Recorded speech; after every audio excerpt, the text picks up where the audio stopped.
how do we avoid reducing our judgment making, our critical thinking, or de-skilling, or unintentionally unskilling? There are lots of smart people thinking about this, like Eric Topol has put out a recent article about de-skilling and never skilling that helps frame things when you're starting to use technology to make decisions for you before you've ever developed any tools to actually make the decisions for yourself. Just the same way, if you're immobile, you get to your muscles atrophy, and I mean physiologically, I don't think the brain works exactly like that, but it's a similar idea. When you get older, Paulius, give me a call, then I'll share with you what happens. That's right. So, 911, what's your emergency?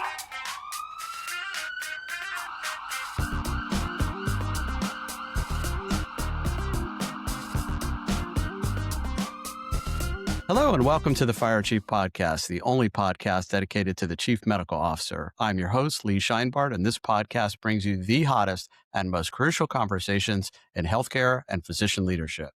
Our guest today is none other than Dr. Paulius Mui, a leading voice in modern primary care education and a true health tech innovator focused on improving how quality and clinician performance are evaluated in ambulatory care.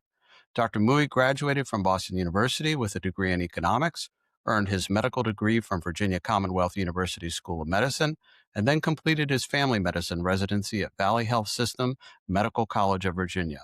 Dr. Mui later served as Director of Clinical Innovation at Next Level Medical, a blogger and speaker on how electronic health records and AI can transform primary care, clinician training, and quality improvement. Dr. Mui also teaches widely on primary care transformation and workforce development. All the while, he has been a practicing physician.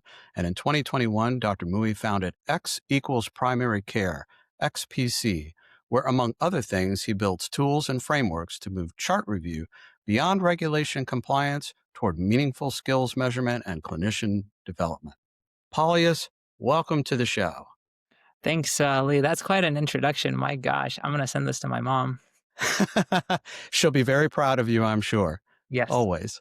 So for the listeners, by way of context, I went on a bit of a rant on this podcast in November about how the world of AI could serve as a key tool in peer review and quality improvement.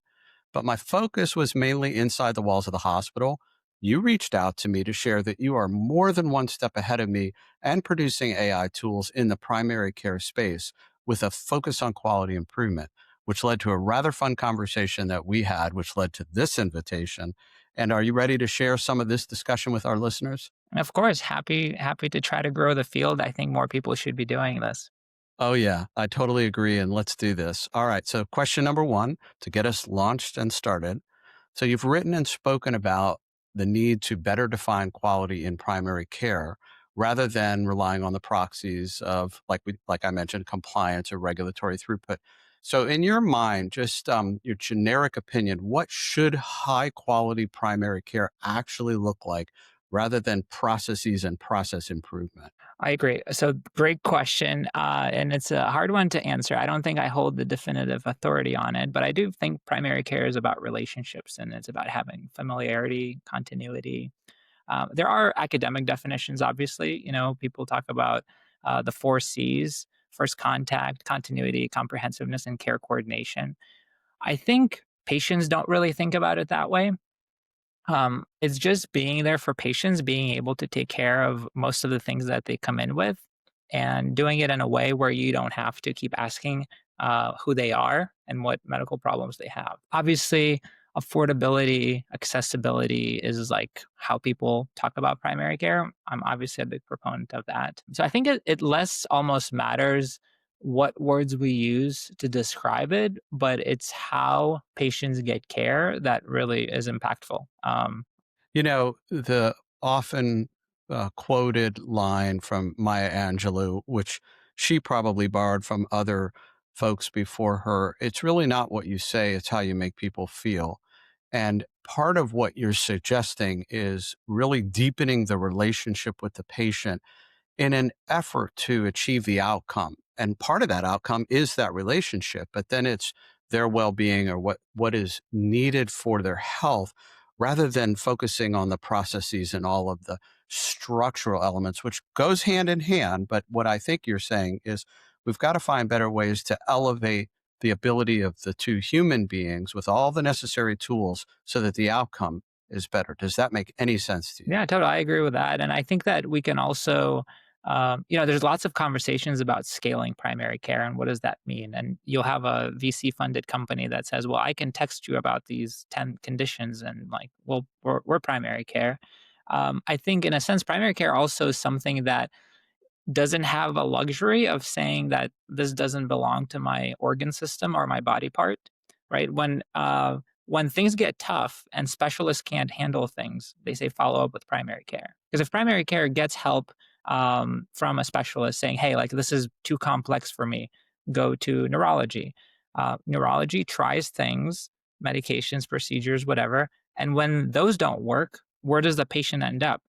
The neurologist says go back to primary care, right? Like that's the funny part. That comment on scale that I think is helpful to frame about is there are things, these institutions that are less tangible, whether it's marriage or the idea of like parenthood, like those things, no one's trying to scale them per se, but they're like the invisible labor that happens, the ability to be seen, just people, like what we do often is witness people's journeys in their health. And I think that often lives in primary care. Obviously, other physicians, clinicians experience elements of that, and most of them are short lived and related to a particular condition. That is so eloquent and rather deep and thought provoking. I was a specialist. You are in the family medicine and primary care world. My specialty did allow me to have a degree of relationship with the patient and in oncology, but you describe this parallel universe of, families, siblings, weddings, where you're witnessing life unfold. And there is not an easy roadmap for that. And it is hard to judge success or performance or outcome because we come with so many different perspectives. But if we keep that longitudinal relationship as the catalyst to drive what we want, then I think that fits in nicely. And I want to talk a little bit about what we talked about relative to APPs, right? So APPs, intelligent, competent, but they don't have the same training and the same degree of testing and performance and board certification. So you and I talked about some of the skill gaps that they have or performance variations. So as you begin to think about what is primary care and how investigating chart review, do you have some ideas of how we close some of those gaps relative to APP experience, which then might help scale the primary care universe? So I know that was a long question. Go for it. The way I think about what you're asking is I actually think it's less about one's credentials. Um, and it's a lot more, it's what we tend to converge to when we, I think, don't have robust enough frameworks to have like an in-depth conversation about this topic. And here's like what I mean. Whether someone is good at care, and we can talk about like how can you define what is good medicine, good care. I think really a lot comes down to experience. And so there are plenty of junior doctors that I think can learn a lot more from experienced nurse practitioners or PAs. And I think it comes down to having seen things, having had reps in managing certain conditions, dealing with side effects, navigating the system. And we just don't have ways to actually figure out where people lack insight. What is it that they don't know that they don't know? And the easy shortcut is, kind of get into this turf war, like who's better prepared for something, who should see one patient but not the other.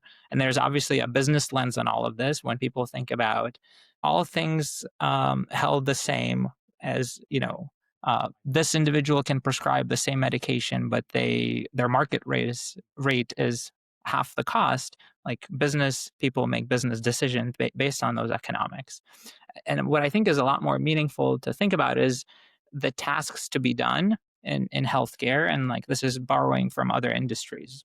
Anthropic put out this paper earlier this year around I think they called it the economic index, and the idea is that they're looking at what are people chatting about on their platform, and then they're taking these chats and figuring out what tasks is the AI accomplishing for the user, and then these tasks require different skills, and and and so they'll focus on actually getting really intelligent about the skill to complete the job. And so if you take a skill of like, pattern recognition, that skill applies to photographers, radiologists, or anyone else who's looking, through patterns. And then that's what we can actually get smarter on. And so if we take the same lens to primary care or healthcare at large, we actually let's look at the tasks that are required to be done. So, if someone has diabetes, the tasks is managing diabetes or diagnosing diabetes. And then we figure out what is the skill required for handling that. We generally think about procedures very similarly. Are you competent enough to do a joint injection? You do 10 of them and, let's say you become proficient or you meet whatever standard the institution requires. But when it gets into the fuzzy world of chronic disease and primary care, we don't have a way to deal with that. So we use credentials as a proxy. Did you go to school? Did you pass the test? Then you can go ahead and do these skills, so to speak.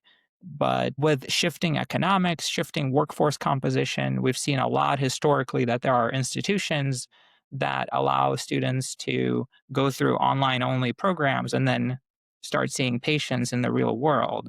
And it doesn't matter right now. It's unfortunately been focused around nurse practitioners, but same thing. If there are med schools that popped up that were just purely internet based, and then you could prescribe medications and potentially not have enough experience to handle things in the real world, I mean, it's the same approach. Then those new physicians of a different kind, I think, should have some sort of insight into their performance.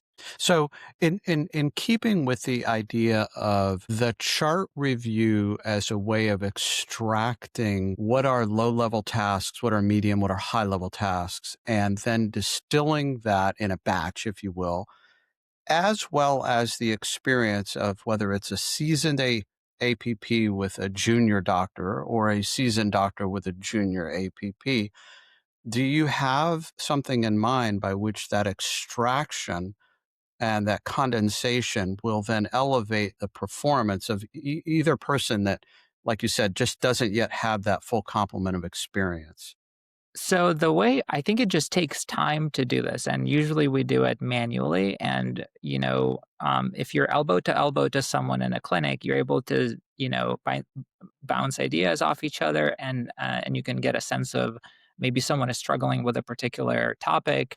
But that just requires time. And we obviously have some regulations that create reasons for doing chart reviews or peer reviews for compliance purposes. But unfortunately, with business pressures, they all kind of condense to a checkbox.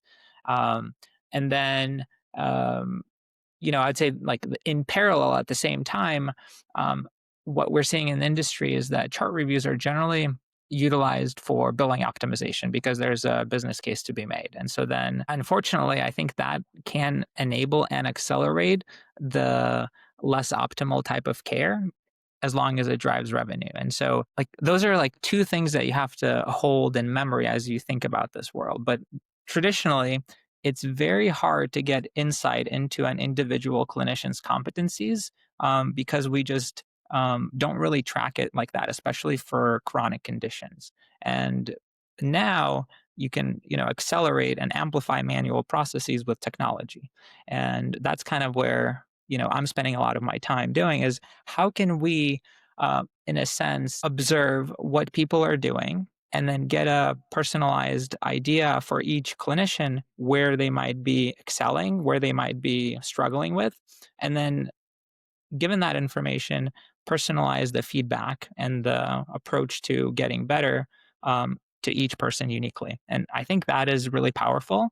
It's the business case that is much harder to crack. And in any enterprise technology company that's VC backed, it often gets overlooked because it just doesn't, like the squeeze isn't justified by the outcome, right? Yeah. So let's park the finances just for the moment, even though they're not unimportant, but just for the sake of this discussion.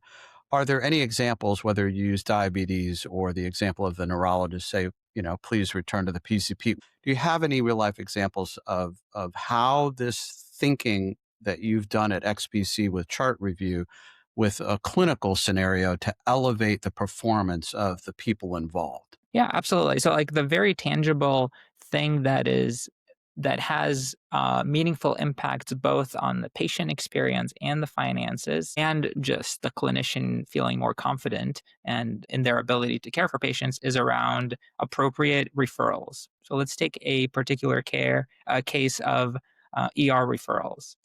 So some of our customers are urgent cares, and we basically look at visits that resulted in ER referral.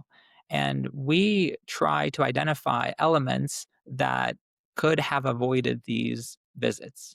And, there's different statistics around how much money these visit costs and what percentage of them actually are avoidable, because, the patients end up going to ER and either the same outcome happens because, all the tests were already done in urgent care, um, or the ER physician feels like, this was an inappropriate referral. Basically, it creates a lot of friction and frustration in the system for everybody. And what we're noticing is when we're looking at charts for like ER referrals, there's a lot of lessons to be learned. Most people, if they lack certain knowledge of either just gathering the right information and questions, they end up taking shortcuts and sending someone out inappropriately or prematurely. For example, certain tests could have been done that would have found the diagnosis earlier. So there's like an element of almost like resource management that is both cognitive resource and available resource locally. And then we can identify these elements. That is it like lack of knowledge of doing a better history taking, or getting the right physical exam maneuvers that can elicit the diagnosis? Or is it doing a type of management where you might have close follow up by phone the following day or return to clinic the next day, and actually avoiding an entire trip to the ER? So we're able to identify those elements, and then we're able to identify which clinicians struggle across these different domains, and then support guidance on how to improve, and basically meet their learning needs, close the educational gaps.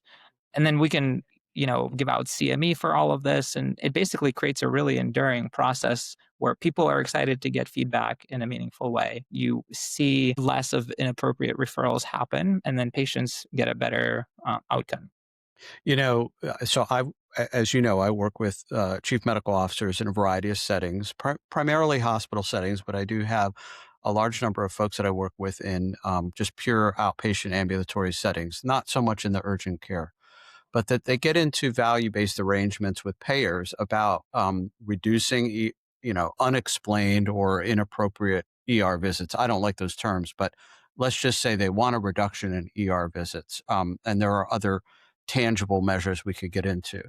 To the extent that you can develop tools that will improve the decision making, so as a trained physician, you're worried about what is the diagnosis, what's the problem, what's the treatment. But in the real world, it's 4:45, your staff is leaving, and you may just say, please go to the emergency room, or I appreciate you coming in a hurry, but I can't finish what I need to do. As opposed to, in my practice, we used to be very concerned about folks with neutropenic fever. And there was a gut instinct amongst many doctors, just go to the emergency room because you might die of overwhelming sepsis. Well, it turns out there was only a very small number of patients that actually were at serious risk of neutropenic fever. And those are the patients you saw in training who had ALL or AML and a few other of the hematologic malignancies.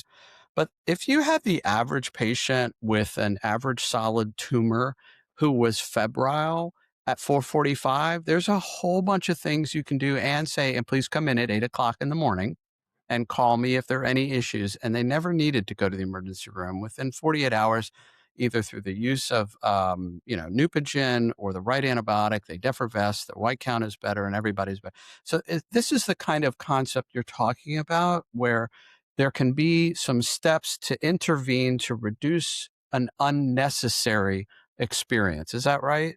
I think that you captured it well. And I think this happens not because um, I don't think it's necessarily the right thing to blame the person, because everyone, who works in healthcare, it's really hard to try to be to have bad intent and continue to do this work.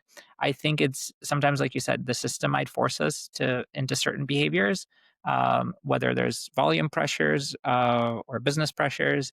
But I just think that it is somewhat in our ability to improve the situation and do something about it that has really outsized returns. And just the fact that we cannot have trusted mentors by our side all the time, that's why it's hard to make these decisions. So we have to find a way to continue. Just like think about professional athletes, they're at the top of the game, yet they still have coaches and sometimes multiple coaches.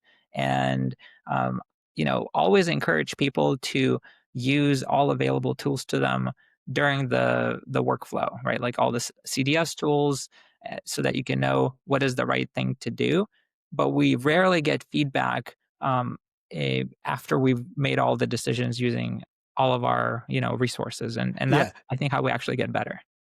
The feedback loop is incredibly important in adult learning. We all know that. Even in early childhood development. But I fundamentally agree with you that um, when I come out of training, I send everybody to the emergency room for neutropenic fever. Well, the science evolves, the medical literature evolves. You don't need to do that.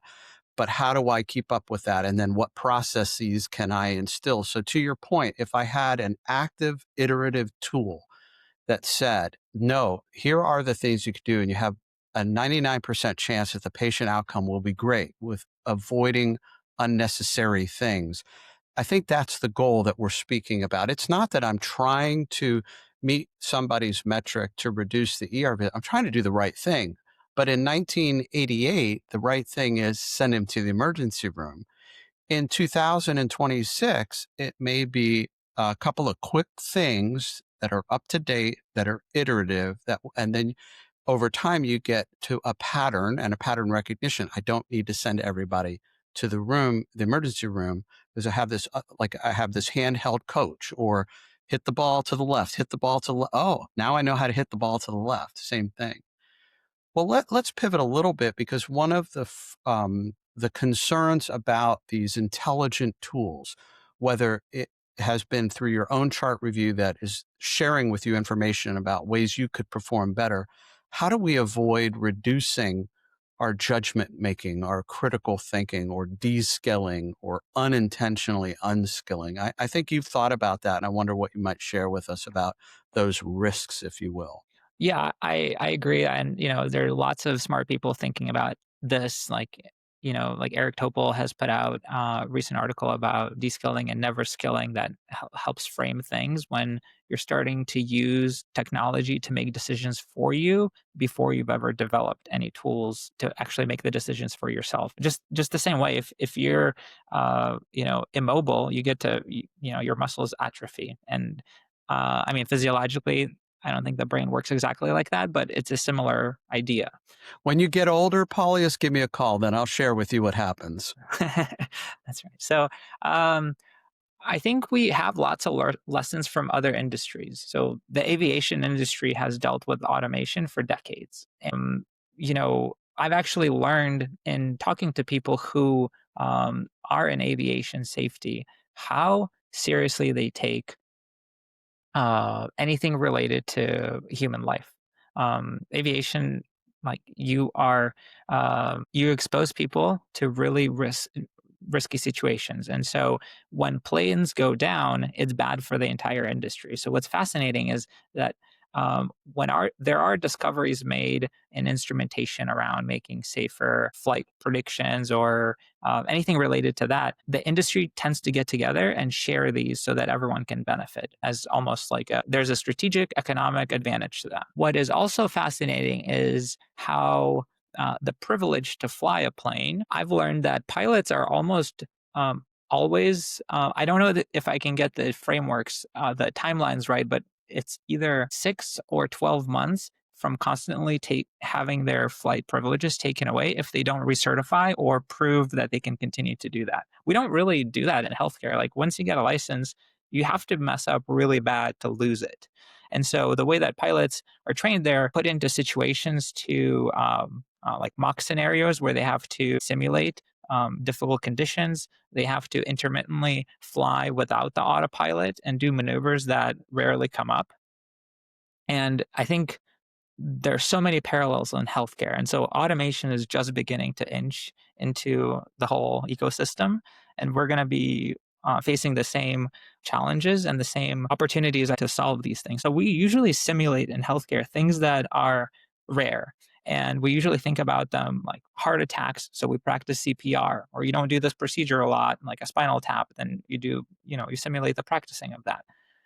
But if we actually think about chronic disease, which is like the highest cost driver in the US healthcare system, the burden is humongous. People are becoming multimorbid, where they have more than one condition at a time. And while chronic disease is ubiquitous, I actually think it's a rare event from a training point of view. So the ability to see hypertension from start to finish in one person, and start to finish or start to maintenance, is really tough because patients don't always follow up. They change insurance, and therefore they change doctors or clinics. They move away, or the care team moves away. And it just creates so much fragmentation. And what happens is that we actually get little slices and slivers of what it's like to treat hypertension. We call it the same disease, but it's actually very different in a young person versus an old person versus someone who is on 4 medications versus 2 medications. And there's just no way to do that. And so part of our upskilling and training, we actually create simulations and use EMRs as a cockpit, so to speak. And so we let people play through the visits as if they were taking patients in the real world. And that's how you can build capacity and experience. And this is how you can do very targeted interventions based on what we identify through chart reviews, and actually help people upskill and improve in a way that is going to meet the needs of the population that they see, and is going to help match up maybe organizational goals, like reducing ER referrals that are inappropriate, and align with the skill set and skill gaps that a clinician might exhibit. I love this. I mean, you've really touched my heart. I had Crohn's disease diagnosed in medical school, and at the time there were very few options. The go-to was high-dose steroids, and as I approach my later years, I am multimorbid because of the tremendous amount of steroids I had as have osteoporosis and a whole bunch of other things I could rattle off. To your point, it was not clear that people knew what that longitudinal long-term impact would be like. And so some resident in the GI clinic said, take a milligram per kilogram and I'll see you in a few months. And then I never saw him again. I moved on, he moved on, so on and so forth. So yeah, I think this is brilliant, insightful, and going back to the aviation, the pilots that were pilots repeatedly have to go back through training. And the horrible tragedies of the 737 MAX have brought that flashlight to bear. That if people were adequately trained with a new tool, a new technology, a new way of managing flight, they could avoid a complication. But you give a new tool to someone who's untrained, who didn't know the proper response when things were happening. And so there may need to be a requirement with these new advances, the way we think of what's going to help us improve, that we're going to have to retrain and retrain and retrain. Although we think of it just as learning, it's probably deeper than that. So I've shared a little personal item with me, and I wonder if you would share with the listeners why this investment in these tools and think about primary care are so important to you. What is the problem you personally would love to try to solve, notwithstanding business and life and other wishes, but why is this so personal to you? I think, well, it's existential for me. I would say as I get older, I don't want to keep wearing my doctor hat as a patient, right? Like I'll have to interface with the health system more and more, no matter how much preventative care I do. That's just part of life, and I. I just want to try to make people who will take care of me and my family as capable as possible. It's not to blame the people; it's the system that they become a product of that just creates the circumstances where they cannot thrive and do good work. And I want to make do something about it, basically. So, in a sense, it's a selfish pursuit, but at the same time, I think that's with a lot of what I do, it's investing in people. So there's lots of cash and efforts are placed on making AI better. I think that's really cool. There's a role for that. But my focus is really around making people better and then creating the circumstances where they can do their best work. So I will always index on that. And I think that whatever technology, and maybe it is less technology sometimes that is the right solution. I think I'll keep coming back to the problem to be solved rather than one solution trying to be applied in many situations, if that makes sense. Yeah, well, thank you for sharing that, and I want to pick your brain a little bit more. Do you have a sort of a vision, right, wrong, or indifferent, of like what that future primary care space or enterprise? So you're 65, you're 70, you're 75, your health is changing. You don't want to wear the doctor hat. You're no longer practicing. Maybe you are. What would that team look like to you? Obviously, it's many years in the future, but just imagine what would that sound and look like with all of these tools that you're working on and what other people are working on? Well, I think I think that's a cool conversation and probably a bigger conversation than what we have time for. Well, give Uh, it a shot, my yeah, man. Just give it a shot. I'll pick a slice of it, and I think what so like in what we do right now, right? We work with different medical groups, primary care and urgent care centers, and we have really good data and insight of what clinicians are good at, what conditions that they treat, or what competencies that they exhibit, where they're particularly good at handling individuals, in their 60s who have these two conditions and maybe on these three medications. We have that information right now, not just us, like as a company, but I think that other organizations might have that data, and finding a way to match that up with a patient that's in the local community is really hard. And so I think that in the future we're gonna be able to choose which physician we see, not based on like what insurance tells us, but basically based on our needs. And so if how do you personalize the matchmaking between someone's capabilities and skills with the patient's needs? It requires multiple things: identifying the needs from the patient perspective and then identifying the capabilities and skills from the clinician perspective. Because right now, you walk in the door and anyone working at that facility would see you because they have a degree license to practice medicine. But realistically, one of the persons there is better suited to see you. And I don't know if it's because they've had more experience in, your diagnosis or not. And this matchmaking happens already, just blindfolded. So I think there's opportunity to have more visibility into that. That is so utterly fascinating, and I know most of our listeners enjoy the audio of this and not the video, but I was staring off into outer space when you were suggesting that because I'll use again just another real world example. So the oncologic world went through convulsions about highly personalized medicine and highly personalized therapy. If we could get down to the oncogene or the specific proteins that are, or the checkpoint inhibitors, we could really I don't have to give everybody adriamycin and see X% get congestive heart failure. I can wipe that off the chalkboard and begin to hyper personalize based on all of the pharmacogenetics and the genetics and the oncotypes, et cetera, et cetera.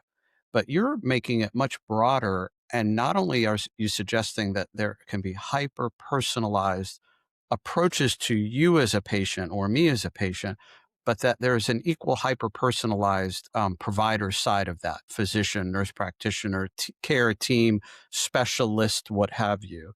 And that is a remarkable notion because one of the tensions or friction points that I've witnessed in my career is the specialists become more and more subspecialized and more and more and subspecialized, but they still take a wide swath of patients because of their specialty, Mhm. because there aren't enough subspecialty boards. And then the primary care doctor is on the receiving end when that special neurologist said, just go back to primary care. And maybe there's a different primary care who is skilled in these handful of conditions that you're referring to, sort of a neuro primary care. I'm imagining that. Do my thoughts match up with what you were describing, or am I completely in a different No, universe now? no, I think you captured well what I was trying to convey. Basically, we've known precision medicine to be about having the right molecule for the right pathology, right? And like more of the mechanism of action, very uh, robotic approach almost. What I really think, you know, precision medicine is really more about having the precision around people. That it goes kind of goes back, it's like these two big camps, right? Like, do you develop the technology or do you develop the people and insights around people? And primary care, we're specialists in relationships. We're specialists in our patient. And that is really not conceived as a specialty because that sounds strange. I mean, people even make fun of primary care that we're the communications major of med school, right? Like, it's like, oh, yeah, you have a bone pain, go to the bone doctor. That's what PCP does. But realistically, when you specialize in relationships, you know that person really well. And we didn't even talk about um, having the understanding of people's contexts and value set, and maybe using like the AI lingo, how like context engineering is so popular. It's really about like it's uh primary context physician in a sense for that person. Yeah.